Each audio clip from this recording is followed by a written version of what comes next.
Bonjour, donc aujourd'hui nous allons nous intéresser en fait à des feuillages que vous pouvez mettre en fait dans votre jardin, hein, où il n'y a pas spécifiquement de floraison, mais un petit feuillage qui peut être attractif pour faire ressortir d'autres coloris de fleurs, de vent. Voyez. Donc là, nous avons une Spirée-Golflemme. Donc l'intérêt de la Spirée-Golflemme, vous voyez, donc c'est un feuillage qui va rester dans ces tons quasiment pendant tout l'été. Bon, ça va devenir un petit peu plus jaune, verdâtre quand même en finale. Petite floraison rose qui ne saurait tarder, là on est en fin mai. Après, vous avez un peu moins commun, voire même beaucoup moins commun, une Sorbaria sorbifolia de type SEM. Alors j'insiste, la variété SEM, parce que sinon l'autre s'étend un petit peu trop et vous allez vite être envahi si vous prenez la Sorbaria sorbifolia de base. Sorbière en français.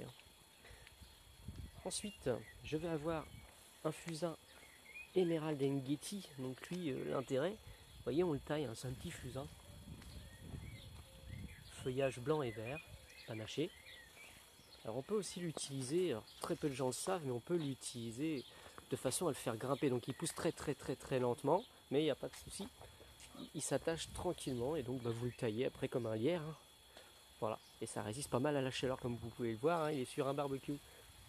Et après donc on va avoir des variétés comme le Salix Akiro Nishiki, donc le saule crevette. Hein. Donc là on va l'avoir en variété touffe. Ensuite on va l'avoir en petite tige de 40-60. Et après on va l'avoir en tige d'1,20 m. Donc vous voyez, on peut apporter des petites notes de couleur, en fait, faire des petits appels comme ça au regard dans le jardin. Voilà. Donc si cette vidéo vous a plu, vous n'hésitez pas. Hein. Vous avez le droit de la liker, vous avez le droit de la partager, vous avez le droit de vous abonner aussi. Alors j'ai pas tout mis hein, en termes de feuillage, vous voyez là derrière j'ai un petit ou Madame Brio, je pourrais en parler encore beaucoup, on peut mettre des petits lierres, hein, mélanger à une clématite. Voilà, puis après un petit rosier Pierre de Ronsard qui va pas tarder à fleurir.